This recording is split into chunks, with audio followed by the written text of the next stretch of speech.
मैं प्रशांत, ईटीवी हिंदी और ईटीवी उर्दू कश्मीर से। गीता, जैसा आपने इन तस्वीरों के ज़रिए जाहिर किया है कि बहुत ही गहरा ताल्लुक़ है आपका कपूर ख़ानदान से, तो इस ताल्लुक़ को जानना चाहेंगे कि ये ताल्लुक़ कब शुरू हुआ और क्या कुछ इंस्पिरेशन रही इन सारी तस्वीरों को सबके सामने लाने की? ताल्लुक़ तो जज्बाती ही है और वो बहुत गहरा होता है, समुद्र से गहरा, आसमान से ऊंचा। तो किसी भी भावना के चलते जब हम अंदर से जैसा फील करते हैं, कोई भी आर्टिस्ट, मुझे लगता है for that matter, like everybody is so sensitive to grasp good things. So जब भी मैं इनसे मिली हूँ, या हम लोग सभी छोटे से ही कब से इन लोगों के फिल्म्स देख रहे हैं, इन लोग के चेहरों को जानते हैं, किरदारों को जानते हैं। और उसके बाद जब मैं बॉम्बे आके इनसे मिली भी इधर, तो मुझे कहीं से नहीं लगा कि ये मेरे जैसा मेरे जहन में इनकी तस्वीर थी उससे कहीं अलग है। और एक इंसान, चाहे वो प्रेसिडेंट हो, प्राइम मिनिस्टर हो, आर्टिस्ट हो, इंजीनियर, डॉक्टर, कुछ भी हो, लेकिन वो इंसान बहुत अच्छा हो, बहुत खूबसूरत हो, वो बहुत मैटर करता है।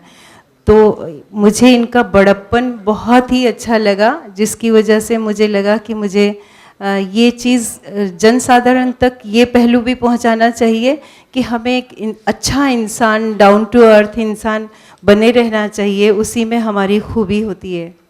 तो इसलिए मैंने ये बनाया। रणधीर जी, आपसे मेरा सवाल है। राज कपूर साहब भी फिल्मों को तस्वीर कहा करते थे, और जैसा जिक्र किया उन्होंने कि कल, आज और कल ये जो किताब है, आपके लिए इन तस्वीरों को देखते जाना और उस वक्त से गुजरता जाना, मतलब आपके अनुभव जानना चाहेंगे आज इस खास इवेंट पे। इन तस्वीरों को देखकर पुरानी यादें याद आती हैं। इसमें मेरे दादा भी हैं, मेरे पिता भी हैं, चाचा भी हैं, भाई बंधु हैं। मैं आभारी हूँ गीता जी का। मैं हमेशा इनको मिलता हूँ तो ये मुझे शर्मिंदा कर देती है, मुझे बहुत शर्म आती है इनसे मिलकर। ये फजूल मुझे पेड़ पे चढ़ाते रहती हैं, और मैं योग्य नहीं हूँ आप जितना प्यार और स्नेह देती हैं मुझे। ये आपका बड़प्पन है, और मैं आभारी रहूँगा आपका और आप सब लोगों का जो आज आए हैं इनका साथ देने के लिए, कि आपने मुझे योग्य समझा कि मैं इस प्यार के काबिल हूँ आप लोगों के। आप लोग बताएं, है ना? नहीं, thank you very much. And मैं हमेशा तहे दिल से आपका आभारी रहूँगा कि आपने इतना मान दिया मुझे और मेरे परिवार को। नहीं, thank you very much, and I am very very grateful that she thought I am worthy of this love. Randhir ji, मैं सुनील हूँ मूवी टॉकी से, और मैं ये जानना चाहता हूँ कि इनमें से सबसे फेवरेट आपकी पेंटिंग कौन सी है? मैं सारी देख लूँ एक बार तो फिर बताऊंगा। श्योर। मेरे ख्वाबों में मैंने देखी है ये तस्वीरें, बट अभी तो मैं देखूंगा इन्हें। सर, मैं यहाँ से नितिन भारती, न्यूज़ स्टेटमेंट से। बड़ा खूबसूरत मौका है, आज आपसे मुलाकात करने का मौका मिला है। पूछना आपसे ये चाहते हैं कि पुराने दौर में जाकर एक बार देखने पे वो कौन सी तस्वीर आपको याद आती है जिसे देखकर आप तस्वीर बन गए? भाई, मुझे तो मेरी पहली तस्वीर याद आती है, कल, आज और कल, जिसमें मेरे पिता भी थे, मेरे दादा भी थे, मेरी पत्नी भी थी, और ढेर सारा प्यार और लगन उस फिल्म में था। तो वो तस्वीर हमेशा मेरे लिए मेरे मन भावन रहेगी। It will be my favourite film always. बहुत अच्छा डिप्लोमेटिक आंसर था वैसे वो। इसमें डिप्लोमेटिक नहीं है, ये इसमें सही बात कही है मैंने। जी जी, नहीं बिल्कुल, मैं उसका आदर करता हूं। और साथ ही अपने आप को फिल्म के पर्दे पर देखना और इस खास पेंटिंग्स में देखना, ये अनुभव किस तरह अलग है सर आपके लिए? ये तो गीता जी बताएंगे कि ये अनुभव किस तरह है, बिकॉज इनकी नजरों में मैं कुछ और हूं, आपकी नजरों में कुछ और हूं, मैं अपनी नजरों में कुछ और हूं। अरे वाह, क्या बात है, बहुत बहुत शुक्रिया सर, बहुत बहुत।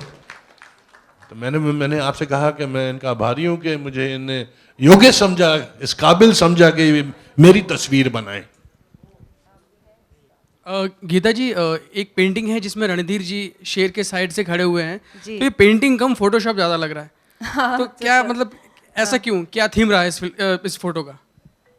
ये पेंटिंग ही है, और उसका एक भाव है कि जब एक इंसान में हर तरह के शेड्स होते हैं। कोई इंसान, अगर आपको बहुत डिसेंट, कोमल और बहुत अच्छे से बात करता है, तो उसका मतलब ये भी नहीं कतई होता कि उसके अंदर एक स्ट्रेंथ नहीं है। वो जो इन लोगों के अंदर एक शेर वाली पावर है, वो इस पूरे खानदान में, इनके ब्लड में दिखती है। और ये ज़मीन से आसमान तक की शोहरत यूं ही नहीं हासिल हो जाती जब तक इंसान उतनी बुलंदी अपने भीतर नहीं रखता है। इसलिए ये ऐसी पेंटिंग है। ऐसा क्या हुआ जो आपको लगा कि शेर वाली बात है? कोई इंसिडेंट आपको याद आता है, कोई कहानी आपको याद आती है? शेर वाली बात क्या, कुछ समझ नहीं आया मैम। आपको समझ इसलिए नहीं आ रही है कि शायद आप अपने भीतर भी नहीं झांकते कि आप में कितनी भावनाएं हैं, अच्छी और बुरी दोनों ही।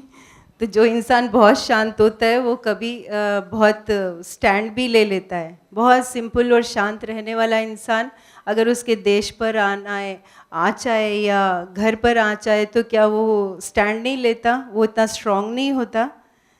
तो इनमें इतनी कोमलता, इतनी भावनाएं हैं और इतना प्यार भी है, इसके बावजूद भी वो एक स्टैंड लेते हैं, सबसे बड़े हैं घर के और सबको एक सूत्र में बांध रखा है इतने प्यार से। और हमारे जैसे छोटे कलाकारों को भी इतना मान सम्मान देते हैं, प्यार देते हैं। तो ये कोई छोटी बात तो नहीं होती। और स्ट्रेंथ के लिए कोई परिभाषा तो है नहीं, वो तो एक्ट्स में दिखता है। Thank you. Anybody else? Thank you.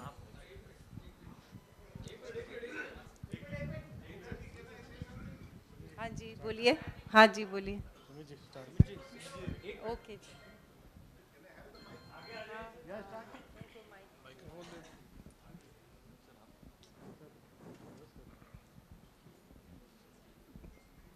I am Satyamurthy.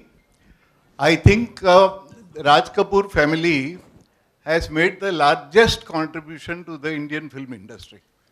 They have given us Prithviraj Kapoor, they have given us Raj Kapoor, now we have Ranjit Kapoor, then the grandsons and grandsons and grandsons. And I think the entire film industry, no family has given such a large amount of actors to the film industry. My heartiest congratulations to Geeta Das especially for organizing this lovely program. And your title is fantastic. Kal, Aaj aur Kal is a superb title because it reflects upon the past, present and the future. Beeta hua kal nahi, but kal, aaj aur kal. Let us not forget the past. If we say beeta hua kal, we'll forget the past. We should not forget the past. Past should be remembered so that we are present. Present should be remembered so that we have a future. Thank you. आज हमारे बीच में दिल्ली से मुकेश जी आए हैं और मैं चाहूँगी कि वो आए। साधना चैनल के मालिक हैं और वो हम अभी मोदी जी का एक शो कर रहे हैं। आइए मुकेश जी। तो ये मोदी जी का शो स्पॉन्सर कर रहे हैं दिल्ली में और वो कभी होएगा आप बताएंगे। पहले तो बहुत बहुत बधाई गीता जी, इतना अच्छा आपने प्रोग्राम आयोजित किया और इतनी अच्छी पेंटिंग्स यहाँ एग्जिबिट की हैं। गीता जी की पेंटिंग दिल्ली में भी एक इन्होंने एग्जीबिशन की थी, वहाँ उसकी भी बहुत लोगों ने तारीफ़ की थी।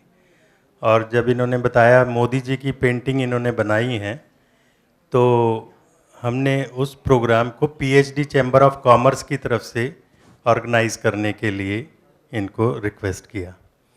और वो एग्ज़िबिशन हम मोदी जी के जन्मदिन पर दिल्ली में ऑर्गेनाइज़ करेंगे। 17 सितंबर का उनका जन्मदिन है, तो उसी मौके पर हम दिल्ली में वो एग्ज़िबिशन आयोजित करेंगे। और उस एग्ज़िबिशन में हम चाहेंगे कि आप सब कपूर परिवार से भी और आप सब जो फिल्म इंडस्ट्री से जो भी लोग जुड़े हुए हैं या यहाँ पर जो भी उपस्थित हैं, सब लोग वहाँ उस कार्यक्रम में आएंगे तो हमें बहुत खुशी होगी। और दिल्ली से मेरे साथ विजय जॉली जी आए हैं, बीजेपी के लीडर हैं, मैं ज़रा उनसे रिक्वेस्ट करूँगा वो भी आएँ। और यूके बेस्ड हमारे फिल्म प्रोड्यूसर हैं, यूके में रहते हैं, अरविंद कुमार जी, यहाँ बॉम्बे में उन्होंने कई फिल्म भी फाइनेंस भी की हैं, प्रोड्यूस भी कर रहे हैं, वो भी हमारे बीच में हैं। और हमारे पीएचडी चैम्बर के डायरेक्टर हैं योगेश श्रीवास्तव जी, ये भी हमारे बीच में हैं।